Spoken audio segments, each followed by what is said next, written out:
Hello, so today I want to share with you some of the strategies and tactics that I use to help transform my life, level up, you know what I mean? Get to the place where I'm feeling like things are in control. I'm riding this wave of ease and enjoying, and I want you to do the same. So, let me share this with you. But before we get into that, let me just tell you a little bit about me. My name's Dr. Nicole LaShawn.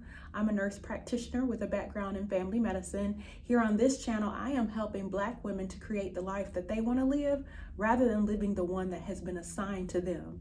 On this channel, I talk about things related to health, wellness, and travel. And more specifically, I am helping Black women to help incorporate travel into their health and wellness routine. I want to see you master travel in order to master your health and feel your best, because you need some sunshine.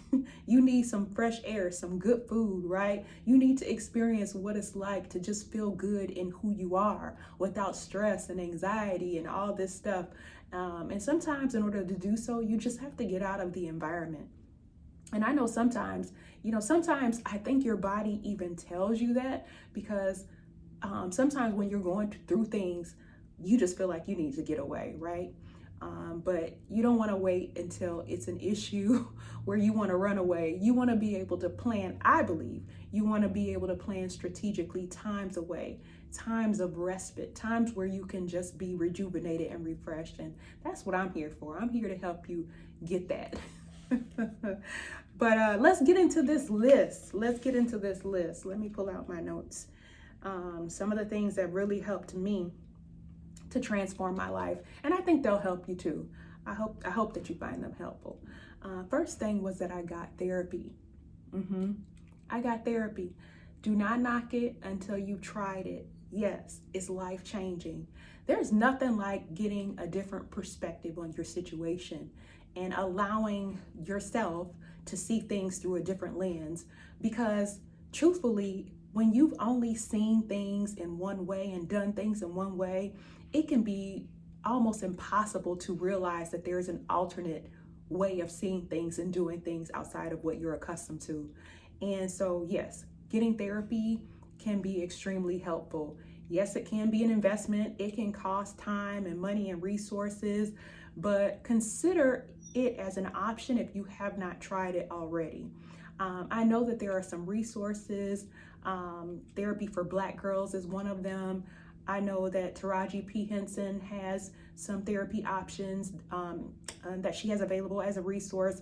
I will try to link them below if that's something that you're interested in. But I do believe that therapy is extremely beneficial, just to help give you some insight on yourself and also on your situation, no matter what it is.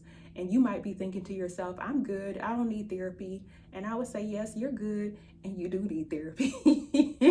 I think it's great to do therapy when you don't feel like you need it, because then you can, rather focusing on a crisis or a situation or an issue, you can really focus on self-development, which I think is an excellent opportunity. So the next one that I have is, I got really clear on what I control and what I do not control. So for me, that really involves sitting down with a list, right? I had a column, and I would encourage you to do this as well. 2 columns. One was the list of the things that I control, and in the second column is the list of things that I do not control. And I would encourage you, I mean, you can definitely do it in your mind, but I would encourage you to get out a pen and paper and actually write the list. Let me just pull up some of the things that I had on my list. But I found it to be really helpful to really focus on the things that you can influence and the things where you have the most impact. Because what you don't want to do is spend the bulk of your time over things that you do not control, right? You want to be able to recognize the time wasters in your life, the things that are burning your time, wasting your energy, exhausting your resources, and your greatest resource is your time, right? You don't want to use your time on things that you really don't control. And it's really good to focus on the things where you do have impact.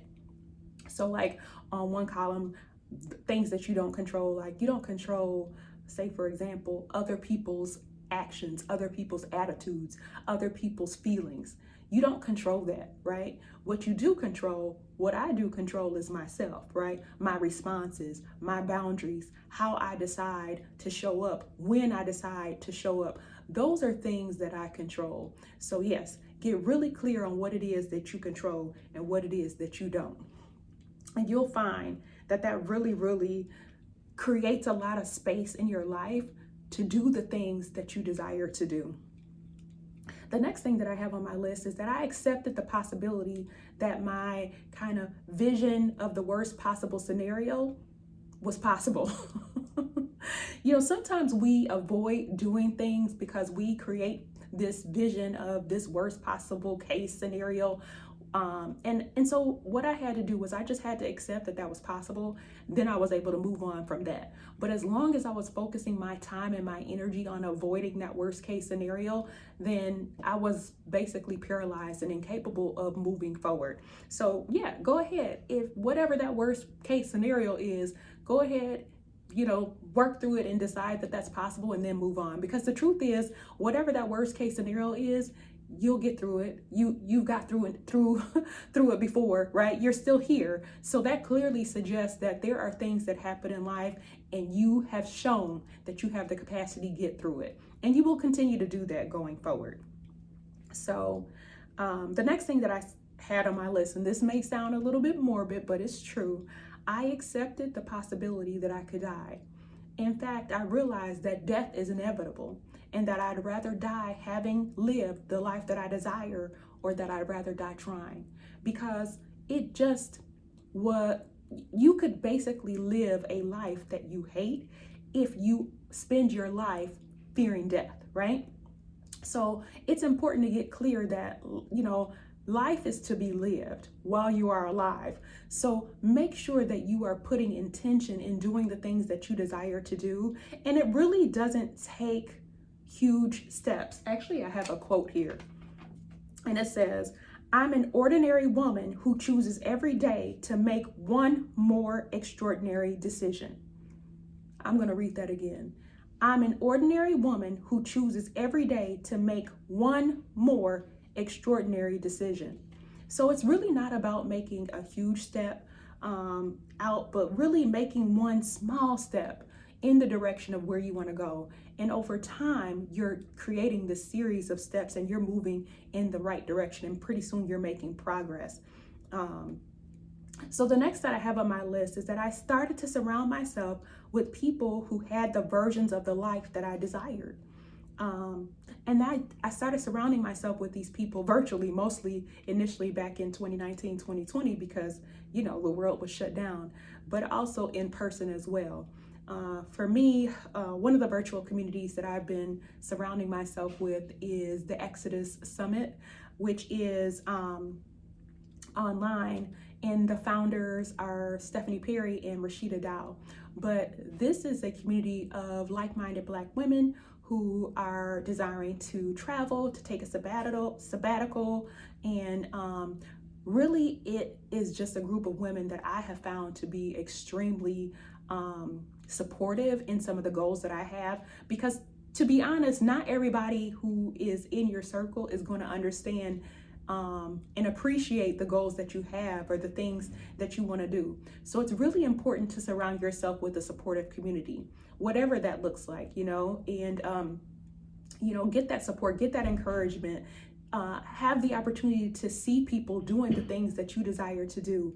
It makes a huge difference, right? When you can see that whatever it is that you're desiring can come true, that it's possible, right? That people are doing it and they're not extraordinary or exceptional. They're regular people just like me and you out here doing it. So I'm sure that you and I can as well. The next that I have on my list is that I finally realized that I deserve to be happy and free. Yes, I finally realized that. It took a while, but yes, I finally realized that I deserve to be happy and free, and I did not have to be sitting around here miserable or being a martyr for anybody, right? That I wasn't gonna sit here and wait. There's nobody coming to save me, but that rather I had to save myself, do what I needed to do to create the life that I wanted to live. And so I want to inspire you to do that as well, right? I don't want you to spend or waste any of your time sitting in a place where you are not feeling and living your best life. So the next thing that I have on my list is that I decided that I was more fearful of not doing the things that I desire rather than risk trying new things. So yeah, I had to sit down with myself. And some of this, of course, came through therapy, right? But I had to sit down with myself and realize that there were certain things that I desired to do, but truthfully, I was scared to do certain things. I was scared to step out of my comfort zone, right? To extend myself, express myself, because it all comes with risks, right? Especially risks of criticism, risks of failure, risks of just, success sometimes can be fearful. Like if you actually do become successful, then what, right? It comes with responsibilities. But I had to really get clear on the fact that I would really, I guess it would be more bothersome to me to not do the things that I desire rather than sitting around being scared to do them, if that makes sense. There's probably a better way to say that, and probably a quote, but I don't have it today. It's a little late. But I think you got me. I think you can understand what I'm saying. Let's move on to the next one. I decided that failure was an option and that honestly failure could be fun, right? I decided to make failure a part of my journey and not to avoid failure. Through failure, I learned more about who I was. It was through failure that I learned that I could try things without necessarily having to be successful, right? Because if you expect to be successful at everything that you try, then you're gonna just limit yourself to the things that you have experienced before. You're going to be a little more timid with stepping out. And one of the things that I decided was that I was going to embrace failure as a learning experience and as a normal part of life and as a normal part of this journey. And so I would definitely encourage you to not avoid failure, but to really see failure as a way to learn more about yourself and embrace it and kind of like enjoy those failures, right? Sometimes that's kind of fun. You'll create a lot of memories. You'll create a lot of good stories to share with people when you have tried some things, step outside of yourself and experience some failure. I think it creates good conversation, right? The next thing that I would say is that I made a decision to walk away from situations that were not serving me. And that was huge. And I could probably make a whole series on situations that I had to walk away from that weren't serving me, but I won't put you through that today. But yes, definitely I made that decision, and it had to be strategic and intentional, right? Because sometimes we find ourselves in situations where we've invested a lot of time, a lot of energy, right?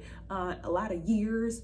And it was, for me, it was really, really important for me to recognize that in certain situations, I really was not going to get a return on that investment, right? So it was time for me to go ahead and cut my losses and move on. Kind of like an investment. If you're an investor, right? There are times when you invest in something and you're holding and you're waiting for things to turn and they never do. But there comes a point where you just really got to cut your losses and move on and invest in something that just has better returns. Because you sitting there holding on to something that's not doing well, and then that in fact is continuing to make you lose and lose more. And I'm not an investor, so please don't take this as financial advice. But what I'm saying is sometimes you just cut your losses and you move on and you find something better, right? Because truth is, you probably initiated that investment at a time when you didn't have the proper skill. You didn't have the proper information, and now you've learned, right? Time has gone on and you've learned and you've grown, and now it's time for you to cut your losses and move on. Yeah. And the last thing that I have on my list, and this is a fun one, I learned to quit. I learned to quit. I don't know why nobody ever told me that I should quit when I was growing up. I was told stuff like quitters never win and winners never quit. Lies, lies, lies. Girl, if you don't quit, quit stressing yourself out and straining and trying to force, what do they say, a square peg into a circular hole if you do not quit. I had to learn how to quit, and that was one of the best lessons I would say that I've learned in this life, is how to quit certain things. I've learned how to quit situations. I've learned how to quit people. And you know what? The more that you do something, the more confident that you feel the next time. And so I can really, really relate to people who feel like they don't want to quit, in particular if you've never had to quit anything. But let me tell you, after 1 or 2 quits, you'll be using that quit muscle like nobody's business. And you know, the truth is, we are human, we are growing, we are changing, right? And as you learn and as you change, it's important to give yourself permission to move on from things that do not serve you, right? Especially if they don't serve your health, your wellness, your well-being, right? So yeah, that's what I have for today. I hope that you found it helpful. If so, go ahead, please like, subscribe, leave a comment, share. Sharing is caring. Share this video with someone that you think might find it helpful. So till next time, bye.